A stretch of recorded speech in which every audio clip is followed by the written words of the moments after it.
안녕하세요. 역지사지가 안 되는 시댁 식구들을 혼내준 30대 여자입니다. 조그만 마음을 넓게 가지면 상대와 입장을 바꿔 생각하는 일이 그렇게 어려운 것도 아닌데 유독 그걸 못하는 사람들이 꼭 있는 것 같더라고요. 제 시모와 시누이들이 딱 그랬거든요. 본인들도 누군가에겐 소중한 딸인 동시에 며느리면서 저에겐 그걸 싹 잊어버리고 못되게 행동을 하더라고요. 본인들도 듣기 싫을 말이나 상처받을 만한 행동을 저한텐 아무렇지 않게 내뱉으면서 말입니다. 오늘은 제가 그 시누이들에게 역지사지라는 걸 어떻게 알려줬는지, 그리고 제 앞에서 왜 더는 함부로 말하지 못하게 됐는지 이야기해 볼까 해요. 듣다 보면 여러분도 아마 고개를 끄덕이게 되실 겁니다. 자, 그럼 지금 바로 시작해 볼게요. 저희 부모님은 늘 서로를 의지하며 한 몸처럼 살아오신 분들입니다. 특히 저희 아빠는 언제나 엄마의 그림자이자 든든한 버팀목이었어요. 사실 저희 엄마가 한쪽 팔이 불편하시거든요. 아빠는 엄마를 위해 기꺼이 엄마의 나머지 한 손이 되어주셨답니다. 어린 마음에도 전 두 분이 참 보기 좋다고 생각했어요. 몸이 불편한 엄마를 대신해 집안의 크고 작은 일들, 특히 저와 남동생을 키우는 일 대부분은 아빠의 몫이었습니다. 학교 소풍날이면 전 엄마 손 대신 아빠의 손을 잡고 학교에 갔고 가끔 도시락을 챙겨주고 머리를 빗겨주시던 것도 전부 아빠였죠. 하루는 학교에 도시락을 싸가야 하는 날이었는데 그때 하필 아빠도 출장을 가셔야 했답니다. 아빤 따뜻한 밥을 먹이고 싶다며 그날 새벽 4시 일어나 도시락을 싸주셨어요. 여보, 이 시간에 도시락을 싸는 거야? 아우, 내가 하면 되는데. 당신 이따 아침에 지방으로 출장 가잖아. 나 때문에 깼어? 아이, 좀 시끄러웠지? 미안. 거의 다 했으니까 당신 얼른 들어가서 자. 아니면 이왕 일어난 김에 맛이나 좀 볼래? 우리 혜정이 좋아하는 치즈김밥인데.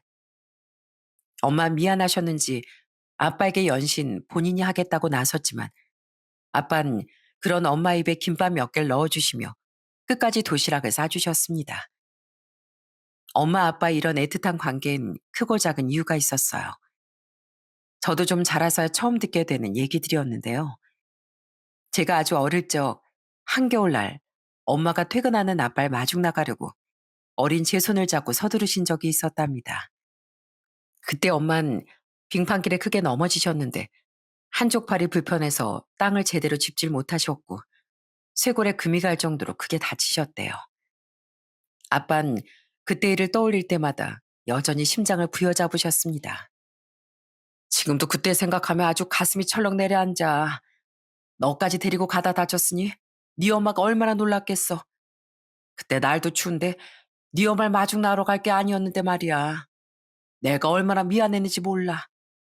또 언젠간 엄마가 한 팔로 저를 안고 계단을 내려오시다 발을 헛디딘 적이 있었다고 합니다. 그 짧은 순간에도 엄만 품에 안긴 절 힘껏 껴안으셨대요. 덕분에 전 상처 하나 없이 무사했지만 엄만 잠깐 기절하실 정도로 크게 다치셨다는 이야기를 들었습니다. 엄마에게 저희 남매는 본인의 몸보다 더 귀한 존재였던 거죠. 아빤 그런 엄마를 누구보다 가까이서 지켜보며 영원히 아내와 딸을 위해 살기로 다짐하셨다네요. 하지만 철없던 사춘기 땐 그렇게나 헌신적인 아빠가 가끔 믿기도 하더라고요. 아빠가 서툰 손으로 해주시는 많은 것들이 아무래도 다른 친구 엄마들이 해주는 것보다 아주 투박했었거든요. 소풍 도시락만 해도 예쁜 장식이나 그럴듯한 메뉴들 대신 늘 김치 아니면 멸치볶음, 단무지가 전부였습니다. 아침마다 아빠가 소뚜껑만한 손으로 서툴게 머리를 묶어주시는 것도 마음에 안 들어 짜증을 부린 적도 많았고요. 아빠, 그냥 김밥집에서 김밥 싸갈게요. 누가 소풍 도시락으로 먹던 반찬을 싸가요. 혜정아, 미안해.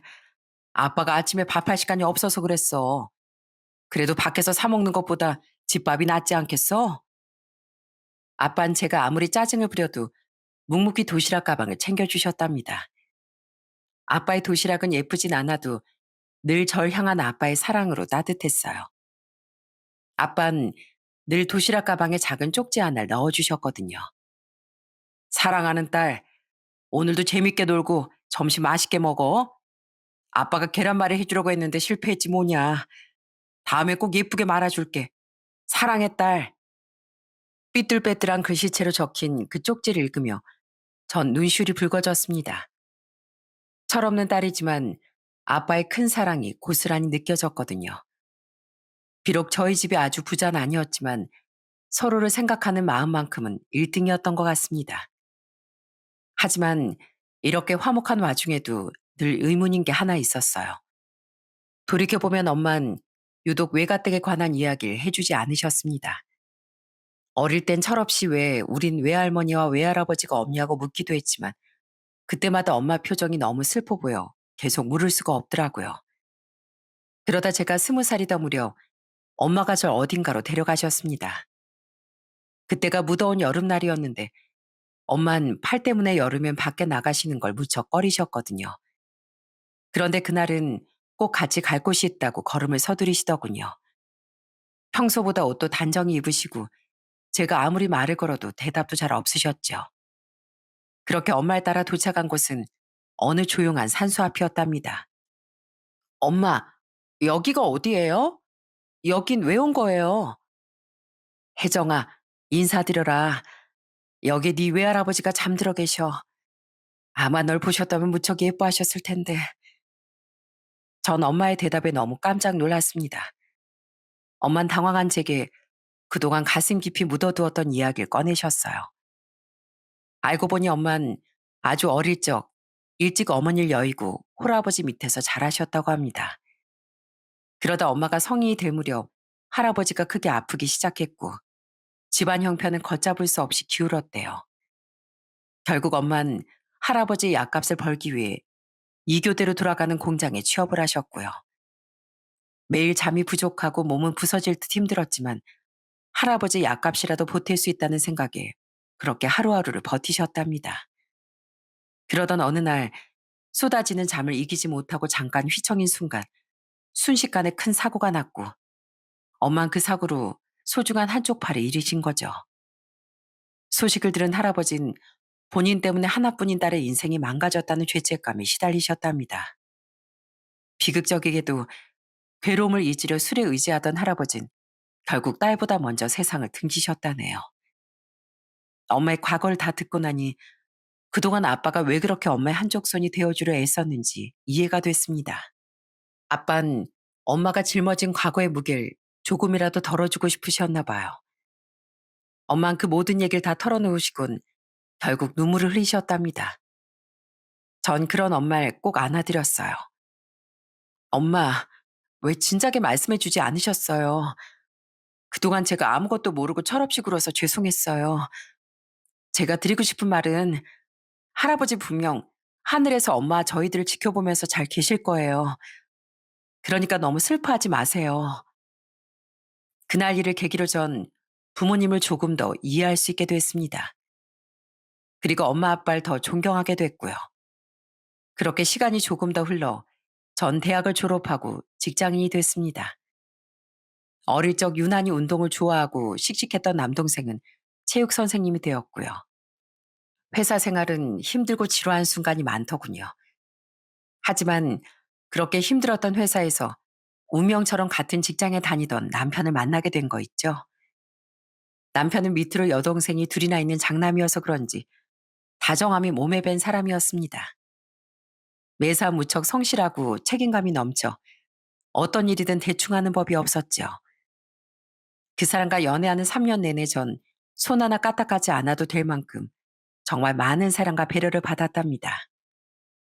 혜정아, 춥지? 얼른 차에 타. 내가 히터 틀어두긴 했는데 날이 많이 춥네. 옆에 보면 핫팩도 넣어놨어. 고마워 오빠. 나야 오빠가 맨날 집 앞으로 데리러 와주니까 추위 느낄 새도 없는 것 같아. 남편은 식당에 가면 늘 먼저 의자를 빼주고 항상 차 문을 열어주는 게 기본이었습니다. 우산을 함께 쓸 때면 늘 제 쪽으로 우산을 기울여주거나 사소하겐 물병을 따는 일까지 남편은 단 한 번도 소홀히 한 적이 없었거든요. 한 번은 비가 엄청 쏟아지는 날 함께 도로가에 걸은 일이 있는데요. 그때도 남편은 자연스럽게 절 인도 안쪽으로 걷게 하고 본인은 차들이 쌩쌩 달리는 차도 쪽을 걷더라고요. 그러다 식당에 도착해 우산을 젓고 보니 남편의 한쪽 옷이 흠뻑 젖어 있더군요. 남편은 차들이 달리며 튀기는 흙탕물을 막으려고 혼자 방패막이가 되어주고 있었던 거죠. 젖은 옷을 털어내며 아무렇지 않게 웃는 남편을 보며 전 이 사람이라면 평생 서로 의지하며 살 수 있겠다는 생각이 들었습니다. 그렇게 저흰 결혼을 약속하게 되었고 남편 얼마 지나지 않아 저희 집으로 인사를 왔더라고요. 반갑네 김서방. 내가 사실 어떤 녀석이 귀한 우리 딸을 데려가나 두고 보려고 했거든. 근데 우리 김서방은 보자마자 딱 인상도 좋고 사람이 참 좋아 보여 아주 안심이야. 예쁘게 봐주셔서 감사합니다 아버님. 우선 인사부터 드리겠습니다. 저 혜정이 남자친구 김대훈이라고 합니다. 아버님 어머니께 실망시켜드리지 않는 사위 되겠습니다. 우리 사이가 아주 씩씩하기까지 하구먼. 그래, 난 아주 단박에 합격일세. 저희 부모님도 그렇고 남동생까지도 남편을 무척 따뜻하게 반겨주셨습니다. 그러면서 귀한 손님이 왔다고 이것저것 음식도 많이 하시고 남편이 좋아하는 과일이나 디저트까지 미리 사두셨어요. 그런데 그렇게나 귀한 손님인 남편은 정말 한시도 가만히 있질 않더군요. 어머님, 그 접시 나르면 될까요? 제가 할게요. 얼른 앉아 계세요. 아버님, 여기 냄비에 있는 거 덜어가면 될까요? 수저도 제가 챙겨가겠습니다. 아이고, 김서방. 아이, 그냥 앉아 있으라니까 왜 자꾸 일을 하나 그래. 자넨 그저 가만히 있는 게 도와주는 거야. 남편은 계속 앞발 도와 상을 차리고 그렇게 말리는데도 기어코 설거지까지 하더군요. 그때 서로 설거지를 하겠다고 작게 다투기까지 했다니까요. 저흰 결국 가위바위보까지 하며 티격태격 설거지를 마쳤네요. 그리고 조금 뒤에 거실에 둘러앉아 온 가족이 대화를 나누던 중이었어요. 그때 거실 한편에 제가 예전에 쓰고 남겨두었던 매니큐어 몇 병이 남아 있었거든요. 남편은 그 매니큐어를 챙겨오더니 웃으며 저희 엄마에게 다가갔습니다. 제가 여동생들이 많아서 이런 걸 좀 잘하거든요. 어머님, 손이 참 고우신데 제가 한번 예쁘게 발라드려도 될까요? 아유, 예쁘긴 주름지고 미운 손인데 그런 건 우리 혜정이처럼 손이 예쁜 아가씨들이나 하는 거지. 엄만 굉장히 부끄러워하며 손을 감추셨습니다. 그때 남편은 이상하면 바로 지워드리겠다며 너무나 조심스럽게 엄마 손에 매니큐어를 칠해드렸어요. 엄만 불편한 한쪽 팔 때문에 멀쩡한 한쪽 눈을 가리고 다니셨거든요. 하지만 사위가 정성껏 발라준 분홍빛 손톱을 보니까 내심 좋으셨나 봐요. 엄마는 아이처럼 환하게 웃으며 소녀처럼 기뻐하셨답니다. 어머나 세상에 내 손이 이렇게 예뻤나? 고맙네. 아이, 정말 고마워 김서방. 어쩜 자넨 손재주도 이렇게 좋아. 어머님 손이 고우셔서 더 예뻐 보이네요. 앞으로도 연습 좀 더 해서 자주 발라드릴게요. 세심한 남편 덕분에 엄만 한참이나 그 예쁜 손톱을 유지하셨어요. 전 남편과 짧지 않게 연애하면서도 남편의 이런 다정함이 어디서 온 것인지 궁금해질 때가 있었어요. 그땐 시부모님을 뵙기 전이라 막연히 시댁 분위기도 남편 성격처럼 따뜻할 거라 생각했거든요. 그런데 결혼을 앞두고 찾아뵌 시댁은 제가 자라온 환경과는 사뭇 다른 분위기더라고요. 우선 시부부터 무척 가부장적인 분이셨어요. 거실에 앉아 손 하나 까딱하지 않고 신문을 보시는 동안 시모 혼자 부엌과 거실을 바쁘게 오가며 시부의 수발까지 다 들고 계셨거든요. 물, 나 물 좀 줘. 찬물 말고. 나 지금 밥하느라 바쁜데 당신 좀 떠다 드시면 안 돼요? 그 말할 시간에 진작 또 왔겠다. 집안 분위기가 이러니 식사 시간에도 당연히 익숙하지 않은 상황의 연속이었죠. 시모와 시누이들은 익숙하다는 듯 식탁의 가장 끝자리에 앉았고 상석엔 시부와 장남인 남편이 앉았어요. 전 눈치를 보다 남편 옆에 조용히 앉았고요. 식사라는 동안에도 시부만 제게 질문을 하셨고 시모는 그저 조용히 식사 시중만 드셨답니다. 나중에 남편과 둘만 있을 때 슬쩍 물어보니 남편이 한숨을 푹 쉬며 대답하더라고요. 아까 우리 아버지 때문에 많이 불편했지? 사실 아버지가 어릴 때부터 워낙 엄격하셨거든. 예전엔 여자들이랑은 겸상도 안 하시려고 하셨어. 지금은 그나마 많이 나아지신 거지. 내가 가끔 어머니랑 자리라도 바꿔드리려고 하면 오히려 어머니가 대신 막 꾸중을 들으시니까 나도 참 마음이 안 좋았어. 그 얘기를 듣고 나니 잘은 모르지만 시모가 고생을 많이 하셨을 것 같아 안타까운 마음이 들더라고요. 그래도 결혼하고 나서 다행히 시몬 저를 무척 아껴주셨고 남동생만 있던 저에게 시누이들 역시 마냥 귀엽고 살가운 동생들로 느껴졌답니다. 우리 딸들은 아직 너무 어린 것 같고 아들은 아들이라고 남편이 끼고도니 그동안 내가 내심 외로웠다. 근데 새아기가 우리 집안 식구가 되고 내 얘기도 잘 들어줘서 한결 마음이 편해졌어. 우리 앞으로도 지금처럼만 잘 지냈으면 좋겠구나. 고부 갈등 그런 거 다 옛말이잖니. 네, 어머님. 저도 어머님이 늘 저를 아껴주시고 예뻐해 주셔서 좋아요. 앞으로도 무슨 고민 있으시면 언제든 말씀해 주세요. 그렇게 결혼하고 2년쯤 지나 저희 부부는 건강한 첫 아들을 낳았습니다. 제 출산 소식을 들은 친정 부모님은 한달음에 병원으로 달려오셨어요. 엄만 병실 유리창 너머로 손자를 바라보시며 눈을 뗄 줄 모르셨답니다. 장모님, 그러지 말고 아이 한번 안아보시겠어요? 아유, 아니야. 아, 그러다 혹시 떨어뜨리기라도 하면 어떡해. 엄만 한쪽 팔 때문에 혹시 아이를 떨어뜨릴까봐 무척 머뭇거리셨어요. 그때 남편이 엄마의 한쪽 팔 아래 손으로 받쳐주며 조심스럽게 아기를 엄마 품에 안겨드렸고요. 장모님, 걱정 마세요. 제가 이렇게 받치고 있잖아요. 한번 안아보세요. 장모님 첫 손주잖아요. 엄마 마침내 아이를 안아보시고선 눈물까지 흘리셨어요. 이 애가 우리 혜정이가 낳은 애라 말이지? 내가 네 할미야. 아휴, 어떻게 이렇게 작고 귀여운 애를 우리 딸이 낳았을까? 신기하고 대견하다. 그 이후로도 엄만 손주를 안는 걸 무서워하셨지만 그때마다 남편이 엄마에게 큰 힘이 되어드렸습니다. 저도 아이를 낳고 기르다 보니 저희 부모님이 얼마나 훌륭한 분들이었는지 더 잘 알게 됐어요. 그렇게 시간 가는 줄 모르고 아이랑 있다 보니 2년이란 시간이 쏜살같이 지나갔습니다. 아인 건강하게 쑥쑥 자라 양가 집안의 기쁨이었지만 동시에 그 무렵부터 시댁과의 묘한 균열이 생기기 시작했어요. 시몬 아이가 걷기 시작하자마자 기다렸다는 듯 둘째 소식을 물으셨거든요. 어머마, 외동은 외로워서 안 돼. 아들 하나 더 있거나 아니면 예쁜 딸이라도 있어야 집안이 든든한 법이야. 얼른 둘째 생각해야지. 3살 터울이면 딱 좋을 때다.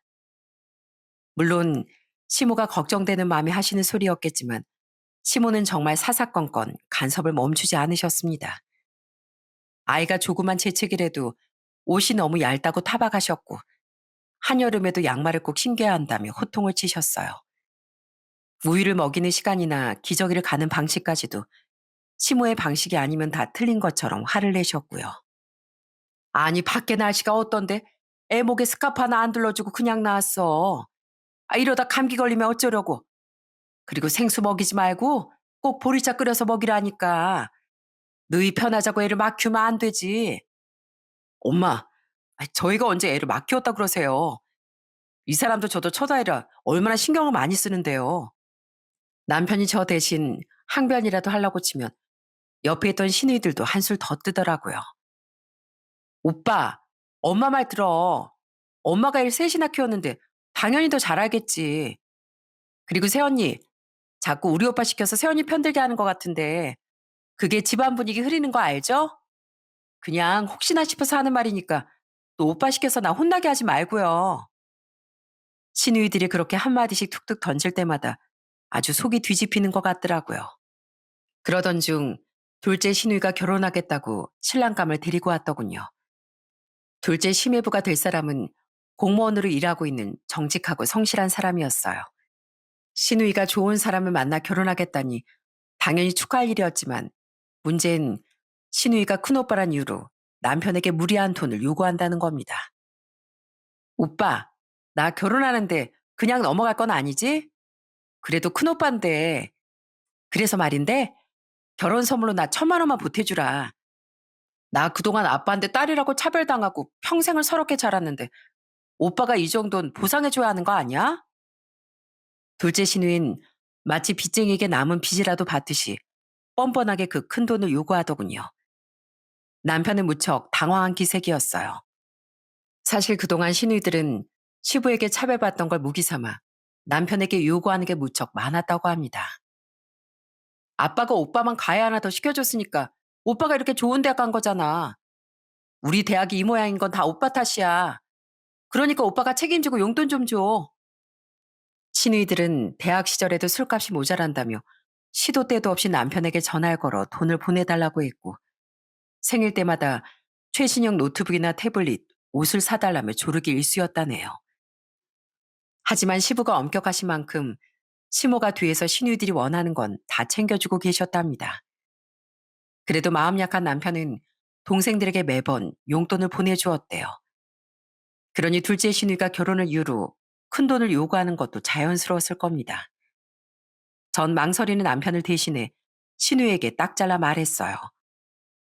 아가씨, 아무리 그래도 1,000만 원은 너무 큰 것 같아요. 저희도 아이 키우고 여유 있게 사는 거 아시잖아요.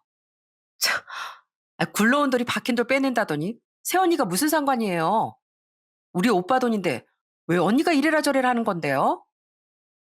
시누인 저에게 참견하지 말라며 길길이 날뛰더라고요. 전 그런 신을 겨우 달래 가전제품 중 원하는 걸 사주는 것으로 못을 박았죠. 결국 TV와 냉장고를 사주는 선에서 정리가 됐지만 그때부터 신이들은 아예 대놓고 절 미워하기 시작했어요. 자기 오빠를 뒤에서 조종하는 여우 같은 새언니라는 낙인이라도 찍었나 봐요. 그 당시 둘째 신우이가 중국에서 짝퉁을 들여다 진품이라고 속여 파는 일을 하고 있었는데요. 시중에서 수백만 원이 넘는 제품을 10만 원, 20만 원에 팔며 쏠쏠한 재미를 보고 있었습니다. 그런데 신우이 결혼 문제로 관계가 좀 틀어지니 그때부터 절 볼 때마다 시bil 걸기 시작하더라고요. 하루는 신우이가 제 가방을 훑어보며 뻔뻔하게 이런 말을 하더군요. 새언니, 가방이 그게 뭐예요? 그거 딱 봐도 짭이네. 내 말 맞죠? 내가 그 장사하는 사람인데 누굴 속이려 들어요? 그 기가 막힌 말에 저도 모르게 헛웃음이 나왔습니다. 아가씨, 이거 진짜예요. 그리고 아직까지 그 짓거리 하고 다녀요? 그러다 걸리면 한 방에 가요. 조심하세요. 짝퉁 팔다가 나중에 벌금 물고 세무조사 들어오면 어떡하려고 그래요? 요즘 뉴스도 안 봐요? 걱정하지 말아요. 이거 절대로 안 걸리거든요. 내가 뭐 그런 것도 모르고 장사하게요? 그리고 이거 내 남편한텐 비밀이에요. 그 사람은 그냥 내가 흔한 의류사업 하는 줄 아니까. 그러니까 입 조심해요. 신은 간도 크게 결혼할 사람에게 하는 일을 속이려는 것 같았습니다. 옆에서 그걸 보는데 어째 불안불안하더라고요. 언젠가 한 번은 둘째 시누이가 새 차를 떡 뽑아서 나타났더군요. 혹시 심해부가 사준 건가 해서 차를 어디서 샀냐고 물었죠. 그랬더니 하는 대답이 가관이더군요. 쉿, 이거 내 카드로 산 거거든요. 이번에 큰 건 하나 잡아서요. 우리 신랑한텐 큰오빠가 사줬다고 했으니까 그렇게 알고 있어요. 신우인 아예 거짓말을 밥 먹듯이 하고 있었나 봅니다. 아니나 다를까 결혼 3년 만에 이혼하고 울며 불며 아이를 둘이나 안고 시댁으로 들어온 거 있죠. 얘기를 들어보니 그 이유가 기가 막혔습니다. 우선 불법적으로 하던 짝퉁 사업이 경찰에 적발되는 바람에 큰 벌금을 물게 됐다네요. 그 때문에 집안이 발칵 뒤집히고 세무조사를 받느라 아주 난리였답니다. 아이고, 그러게 내가 너 그 짓거리 좀 빨리 정리하라고 했지? 네 남편이 공무원인데 그게 그냥 넘어갈 줄 알았어? 시몬 신우이 등을 연신 내려치며 혼을 내셨지만 이미 엎질러진 물이었습니다. 신우이가 거짓말까지 하며 산 차도 압류당했고 추징금이 5천만 원이나 나왔다네요. 신우인 정말 어이없게도 그 돈을 또 제 남편에게 요구하더군요. 오빠, 나 한 번만 살려줘. 나 지금 벌금도 그렇고 사업적으로 해결할 돈이 산더미야. 그 돈 못 막으면 나 진짜 큰일 난다니까. 그때도 전 역시 절대 안 된다고 딱 잘라 말했습니다. 그러자 며칠 뒤 시모에게서 전화가 걸려왔더라고요. 시몬 전화를 받자마자 한숨부터 푹 내쉬셨습니다. 어머마, 네 신우 말이다. 지금 상황이 아주 말이 아니다. 걔 그대로 뒀다간 정말 초상 치르겠어. 시모도 역시 신우이랑 똑같은 말을 하고 있더라고요. 신우이가 조사를 받았고 그로 인해 벌금이 꽤 크게 나올 거라는 이야기였어요. 거기다 여기저기서 대출을 받아놓은 돈이 많아 금융사며 카드사며 사방에서 전화가 빗발친다더군요. 일단 애는 살려야 되지 않겠니? 벌금도 벌금인데 빚이 아주 한두 군데가 아니야. 아주 난리다 난리. 가족이 다 뭐냐. 이럴 때 서로 도와줘야지. 그러니까 5천만 원만 보내줘라. 네 남편 동생이잖니. 그 정도는 해줄 수 있는 거 아니야?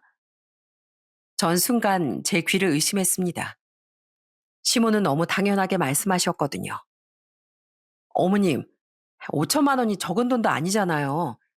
이렇게 갑자기 그것도 명령처럼 말씀하시면 저희도 당황스러워요. 저희도 지금 아파트 대출금 내고 있고요. 아이 교육비도 계속 들어가요. 솔직히 저희 생활도 여유가 없고요. 죄송해요. 그 돈은 해드리기 어려울 것 같습니다. 그러자 그 순간 시모의 태도가 완전히 바뀌었습니다. 그래? 진짜 못 도와주겠다 이 말이지? 내가 뭐 한 번이라도 너희한테 이런 부탁한 적 있어? 가만 보면 넌 말끝마다 아주 안 된다는 소리를 달고 산다니까. 너 앞으로 그 돈 5천만 원 안 해줄 거면 나 볼 생각도 하지 마라. 알았냐? 사곤 신의가 치고 그 뒤치다거린 저희 보고 하라고 하면 여러분 같으면 해주시겠습니까? 남편에게도 이 말을 전했더니 말도 안 되는 소리를 한다고 펄쩍 뛰더군요. 그러면서 당장 시모에게 전화를 걸어 아무리 동생이라도 그런 일에 도움을 줄 수 없다고 못을 박았습니다. 뭐라고? 너 내 아들 맞아? 동생이라면 아주 발벗고 나서도 내가 결혼하고 다른 사람이 됐구만. 어머니 옆에서 시켰지? 걔가 널 꼬드긴 거지? 물론 그 미움의 대상은 또다시 제가 되었고요. 결국 그 돈은 시댁에서 어렵게 갚아줬다고 합니다. 분명 사고치고 이혼까지 한 건 둘째 신우인데 제 일상 역시 눈에 띄게 바뀌었죠. 시몬 무슨 일만 있으면 제게 전화를 하셨고 그 이유는 늘 똑같았답니다. 민영이랑 나랑 집에 있는데 너 우리 집으로 좀 넘어와라. 이럴 때 자주 와서 애 얼굴도 보여주고 시간도 같이 보내면 좋지 않니? 네 신우애도 좀 봐주면 더 좋고. 그때 저흰 시댁에서 차로 30분 거리에 살고 있었거든요. 그런데도 신우가 집에 있다는 이유로 전 거의 당연하라는 듯 호출을 받았습니다. 명절이면 상황은 더 심했고요. 둘째 신우이 물론이고 막내 신우이도 손 하나 까딱하지 않았고 시부의 눈치도 보이니 결국 제가 앞치마를 두르고 주방에 들어가야 했습니다. 아가씨, 저 버섯 좀 다듬어 주세요. 이따 전 부칠 거거든요. 저기 보면 앞치마 하나 더 있어요. 네? 지금 나한테 일 시키는 거예요? 아니, 내가 그걸 왜 해요? 그리고 할 줄도 몰라요. 못하는 게 어딨어요. 아가씨도 결혼 생활 해보셨잖아요. 그 집에서도 명절에 며느리니까 전 정도 붙였을 거 아니에요. 그때였습니다. 시몬 제 말이 끝나기 무섭게 소리를 지르며 크게 화를 내시더라고요. 야, 너 지금 내 딸한테 뭐 하는 거야? 감히 누구한테 심부름을 시켜? 어머님, 제 말은요. 제가 전을 붙이고 있으면 옆에서 그 정도 도와줄 수 있는 거잖아요. 하다못해 설거지라도요. 저 혼자 하는 것보다 같이 하는 게 빠르고요. 그리고 저도 귀한 딸이에요. 왜 저한테만 이렇게 시키시는지 모르겠어요. 이러면 저도 혼자 다 하기 무리일 것 같네요. 이왕이면 서로 돕고 웃으면서 명절 보내면 좋지 않나요? 다들 뜻이 정 그러시면 저도 안 하겠습니다. 정말 웃긴 건 제가 이렇게 파업 선언을 하고 그 다음 명절에 무슨 일이 벌어졌는지 아시나요? 이번 명절부턴 다 사 먹을 거니까 그렇게 알아. 시몬 자기 딸들 고생시키기 싫어 차라리 돈을 쓰겠다는 선택을 하신 겁니다. 그땐 정말이지 속으로 박수가 절로 나왔네요. 제가 강하게 나가지 않았다면 그 모든 일은 여전히 제 몫이었을 거잖아요. 그런데 문제는 거기서 끝이 아니었다는 겁니다. 어느 날 시모가 또 전화를 하셨더라고요. 이번엔 제가 맏며느리다운 행동을 하지 않는다는 이유로 다가오는 김장 때 무조건 와서 김치를 담그라고 하시더군요. 그런데 그 무렵 마침 친정엄마가 또 넘어지시는 바람에 허리를 크게 다치셨거든요. 그래서 전 조심스럽게 말씀드렸죠. 어머님, 이번 김장은 제가 도와드리기 힘들 것 같아요. 요즘 엄마가 허리를 다쳐서 제가 좀 도와드려 해서요. 그 말을 듣자마자 시몬 아주 코웃음을 치며 비아냥거렸습니다. 넌 결혼한 지가 언젠데 아직도 친정부터 챙기냐? 출가 외인이 친정에 너무 자주 드나드는 것 같구나. 아이 병원 가면 의사도 있고 간호사도 있는데 네가 가서 뭘 한다고. 그리고 허리 다치게 뭐 그렇게 큰 대수야. 간병인을 쓰면 될 일이지. 시기 놓치면 배추 맛없어지니까 잔말 말고 김장하러 와. 친정엄마가 아프셔서 간병하러 간다는 제 말에 시몬 김장이나 하자며 절 부르시는 겁니다. 이런 일은 수도 없이 반복됐고 결국엔 결정적인 사건이 터지게 되었어요. 그날은 시댁에 행사가 있어 온 가족이 시댁으로 모이기로 한 날이었습니다. 원래 오후 4시까지 모이기로 했던지라 남편 아이와 함께 준비를 서두르고 있었죠. 그러다 남편은 아이와 함께 목욕탕에 들렸다 시댁으로 바로 가겠다며 먼저 집을 나섰습니다. 저도 혼자 나가보려는데 그때 시모에게 전화가 걸려왔어요. 어머마, 나다. 너 일찍 올 필요 없고 이따 6시까지 와. 4시에 와봐야 밥때도 애매하고 와서 할 것도 없잖니. 일단 알겠다고 대답은 했는데 이미 준비를 다 해놓은 상태라 원래 계획대로 전 일찍 시댁으로 향했습니다. 그리고 아무 생각 없이 시댁 문을 열었을 때 전 정말 깜짝 놀라고 말았어요. 시모가 절 늦게 오라는 이유가 뭔 줄 아시나요? 보니까 거실에 한 상을 펼쳐두고 시댁 식구들이 킹크랩을 뜯고 있더군요. 시부모님과 시누이들, 시누이 아이들까지 전부 포식을 한 듯 배까지 두드리고 있었고요. 아마 킹크랩이 비싸니 저 빼고 먹고 싶어서 오라는 시간을 바꾼 모양이었어요. 솔직히 말해서 너무 쪼잔하지 않나요?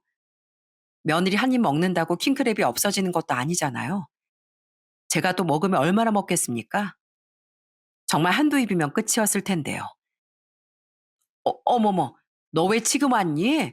아, 내가 6시까지 오라고 했잖아. 어머님, 저 빼고 킹크랩 드시려고 전화까지 주신 거예요? 저도 걔 먹을 줄 알거든요. 넌 뭘 이런 거 가지고 화를 내니? 아이, 막내가 수산시장 갔다가 내 생각나서 사왔댄다. 그래서 먼저 좀 쪄먹었는데, 아, 그게 그렇게 안 입고 와? 킹크랩 원래 비싸니까 우리 가족끼리 먹을 수 있는 거지. 네가 이거 사는데 돈 한 푼이라도 보태줬니? 그리고 우리 딸들은 가족이고, 아, 넌 어차피 나하고 피 한 방울 안 섞였잖아. 좋은 거 원래 가족끼리 먼저 먹는 거야. 시모의 말을 듣는데 정말 어안이 벙벙했습니다. 시모 말대로 겨우 개 몇 마리 때문에 가족이 아니라는 말까지 들어야 하나요? 전 그때 아직 시댁에 오지 않은 남편에게 당장 전화를 걸어 그냥 집으로 가라고 말했습니다. 그리고는 곧장 시댁을 나와 집에 갔는데 남편 얼굴을 보자마자 눈물이 왈칵 쏟아지더라고요. 아무 잘못도 없는 제 남편만 그날 종일 제게 미안하다고 사과를 했습니다. 저희 부부는 그 킹크랩 사건 이후로 6개월간 시댁과 연락을 끊고 살았어요. 그러다 어느 날 남편이 제게 조심스럽게 말하더군요. 여보, 우리 막내가 이번에 결혼할 남자를 데려왔다네. 그래도 결혼한다는데 얼굴 한 번은 봐야 하지 않나 싶어서 당신 불편하면 나 혼자 갔다 올게. 그러면서 남편이 제 눈치를 보는데 저도 가만히 있을 수가 없더라고요. 막내 신우의 남편은 직업이 부교수인데 앞으로 종교수 자리도 노리고 있는 사람이라고 하더군요. 시댁은 그야말로 축제 분위기였고요. 막내 신우가 기세 등등해진 건 말할 것도 없었답니다. 전 마음이 도저히 내키지 않았지만 그래도 아무리 미워도 남편의 막내 동생이니 꼴 보기 싫은 마음을 꾹 누르고 냉장고 하나는 해주기로 했어요. 정말이지 제 친동생이었다면 꿀밤이라도 한 대 때려주고 싶은 심정이었답니다. 그런데 며칠 뒤 시어머니가 절 급히 부르시더라고요. 시댁에 오랜만에 가보니 거실 탁자 위엔 시모가 직접 적은 예단 목록이 놓여 있었어요. 너 잘 들어라. 우리 막내 사인의 집안에서 집을 해오기로 했다. 그러니 그 집을 채울 가전임의 혼수는 우리가 해야 하지 않겠니? 그래서 내가 필요한 목록을 좀 적어봤다. 전 시모가 적었다는 그 목록을 보고 아주 뒤로 넘어갈 뻔했습니다. 누가 보면 뭐 제가 결혼하는 줄 알겠더라고요. 목록을 보니 80인치 대형 TV, 500만 원이 넘는 최고급 냉장고, 그리고 무려 1000만 원이 넘는 명품 침대까지 적혀 있더라고요.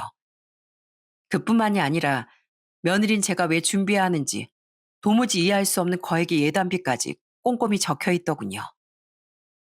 어머님, 이게 다 뭐예요?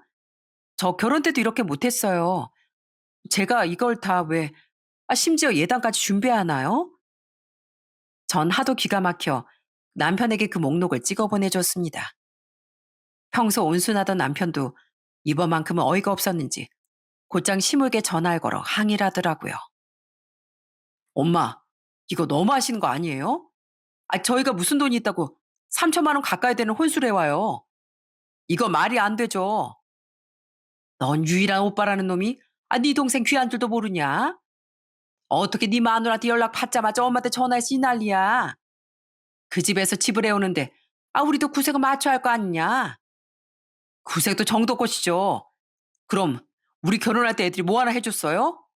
축의금은커녕 휴지 하나 안 사들고 왔잖아요. 그때 애들이 돈 없는 학생이니까 그렇지. 지금이랑 같니? 시누이 둘이 저희 결혼할 때 선물 하나 없던 건 다 이해를 합니다. 가족끼리 굳이 그런 거 달라고 하기도 뭐하고요. 그래도 저흰 냉장고라도 하나 좋은 걸로 해주려고 했는데 시모는 아주 저일 돈주머니로 아는 모양이었습니다. 시모의 말인즉슨 둘째 시는 이혼하고 애들 키우며 빚 갚느라 형편이 어렵고 막내 시는 아직 모은 돈이 없어 뭘 사고 싶어도 살 수가 없다는 거였어요. 막내 시누가 부교수를 만나 이제 인생 역전하려고 하는데 그 집에서 집을 해온다니까 아니라도 채워야 한다는 말이었죠. 남편은 단호하게 그렇게 못해준다고 전화를 끊어버렸지만 다음날 시모에게 다시 연락이 왔더라고요. 여전히 미련을 버리지 못한 시모는 아무리 생각을 해도 냉장고만으론 부족하다며 뭐 하나라도 더 하려고 난리였어요. 어머님, 그럼 제가 냉장고에 전자레인지 하나 더 얹어드릴게요. 요즘 생활하는데 전자레인지 없으면 얼마나 불편한데요. 좋은 걸로 하나 골라둘 테니까 더는 말씀하지 마세요. 저희는 이걸로 합의 끝났습니다. 결국 모자란 가전들은 시댁에서 무리를 해서 채워준 모양이지만 그 일을 계기로 저희 부부와 시댁의 사이는 완전히 틀어져 버렸네요. 전 그저 할 도리만 딱딱하는 며느리로 지내기로 했거든요. 그렇게 폭풍 같은 결혼 소동이 지나가고 1년이란 시간이 흘렀습니다. 매번 제게 신우짓을 하던 막내 신우인 결혼 후 딴 사람이 됐어요.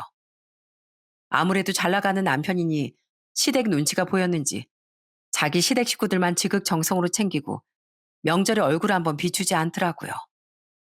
시댁 식구들과 해외여행을 다니는 것 같은데 정작 친정엔 연락조차 뜸하더라고요. 그 사이 둘째 시누인 새로운 남자친구라도 생겼는지 매일같이 밖으로 돌며 아이들을 고스란히 시모에게 맡겨버렸고요. 시몬 시누이 애들 먹이고 입히느라 허리가 휠 지경이었나 봅니다. 하루는 제게 너무 서럽다는 듯 하소연을 하셨거든요. 어머마, 나 정말 힘들어 죽겠다. 큰딸은 남자친구 생겼다고 지 자식들 밥 해줘라 놀아줘라 하면서 날 부려먹기만 하고 막내 곡은 아주 시댁 식구들만 챙기느라 지 엄마 난중에도 없어. 이것들이 나를 엄마로 보긴 하는 건지 모르겠다. 내가 아주 서러워서 못 살겠어. 전 할 말이 없어 그저 그 모든 한탄을 듣고만 있었습니다. 그러다 또 며칠이 지나 어느 날이었어요. 그때가 한겨울이라 다들 미끄러움을 조심했어야 했는데 저희 시댁이 옥상에 딸린 일반 주택이었거든요. 하필 시댁 옥상에서 조카를 잡으러 다니며 놀아주던 시모가 그만 계단에서 굴러 떨어지신 겁니다. 시모는 허리를 크게 다쳐 병원에 입원하셨고 제일 먼저 저에게 연락이 왔더라고요. 아유, 어머마, 나 병원에 입원했다. 나 지금 혼자서 아무것도 못해. 그러니까 네가 좀 와주면 안 되겠니? 네가 와서 간병 좀 해줘라. 전 시어머니 상태를 묻곤 시누이들에게 연락은 했냐고 여쭈었습니다. 그러자 시몬 아주 기가 막힌 대답을 하셨어요. 막내 시누인 지금 시어머니가 몸이 안 좋으시다고 그쪽 간병을 해야 한다고 거절했다는 거였습니다. 넌 네 엄마보다 네 시어머니가 더 소중하냐? 내가 다쳐서 입원까지 하고 병문안 한 번만 오라는데 어떻게 안 와? 엄마, 우리 시어머니 몸이 안 좋으셔서 내가 옆에 있어드려야 돼. 엄마도 그런 간병인을 쓰던지 좀 참아. 엄마가 그랬잖아. 여장 결혼하면 출가 외인이라고. 정작 그쪽 시어머니는 입원하지도 않았는데 막내 시누인 자기 시어머니 곁을 지키고 있었던 겁니다. 시몬 딸들에게 배신당했다며 울분을 토하셨고요. 둘째 그것도 내가 지애들 봐주다가 다쳤는데 지애들만 챙기고 여기 와보지도 않어. 여전 시집가면 출가인이란 말을 내가 이렇게 내 딸들한테 들을 줄은 몰랐다. 내가 이러고 산다, 이러고 살아. 그때 시분 그러게 시집간 딸들 왜 신경 쓰냐며 시모를 타박하셨답니다. 그러게 며느리한테 잘하지 그랬냐면서요. 시몬 딸들이 미우면서도 또 딸만 차별하는 시부가 미워 더더욱 속상하셨겠죠. 연락을 듣고 달려온 남편은 간병인을 쓸 테니 제가 신경 쓸 거 없다고 말했습니다. 내 여동생들이 그렇다니까. 완전 이기적이고 자기중심적이야. 당신이 엄마 병원에 오기 싫으면 안 와도 돼. 간병인 쓰고 가끔 나 혼자 들릴 테니까. 그런데 이상하게 마음 한편에서 시모가 짠하다는 생각이 들더라고요. 저도 아픈 친정엄마를 모시기도 했고 정말 오죽했으면 그렇게 미워하던 제게 연락하셨을까 싶었거든요. 제가 병실 문을 열고 다시 들어가니 허리가 아파 끙끙 앓던 시모가 기어이 눈물을 보이셨답니다. 어머님, 필요한 거 있으시면 말씀해 주세요. 제가 해드릴게요. 물 좀 더 떠다 드릴까요? 그런데 그 순간 시모가 절 빤히 보시더니 생전 안 하던 말씀을 하시더군요. 그것도 펑펑 우시면서요. 어머마, 내가 정말 미안하다. 내가 그동안 우리 가족만 챙기고 너한테 너무 모지게 군 것 같아. 내가 입원해서 가만히 생각해 보니까 네가 나한테 잘못한 게 하나도 없더라. 다 내가 자초한 일이고 내 욕심이 부른 화였어. 늙음하게 이혼한 딸 뒷바라지에 손주들 뒤치다거리까지 하며 살다가 정작 본인이 쓰러지니 믿었던 막내딸마저 시댁 챙기느라 엄마 곁을 지키지 않는 현실이 못내 서러우셨나 봅니다. 남편도 옆에서 속상했는지 시모를 타박하더라고요. 엄마, 내가 말했죠? 걔네들한테 그렇게 다 퍼줘봐자 소용없다고요. 걔네한테 자꾸 해주기만 하시다가 이런 꼴이 난 거 아니에요. 아휴, 그러게 말이다. 막내 그것이 결혼하면 나한테 더 잘해준다더니 어쩌면 저럴 수가 있니? 시몬 그러면서 제게 정말 진심으로 사과를 하셨어요. 미안하다. 정말 미안해. 내가 입이 10개라도 할 말이 있겠니? 사실 내가 그때 널 오해하고 있었다. 네가 우리 아들 부추겨서 동생들한테 아무것도 해주지 말라는 줄 알았어.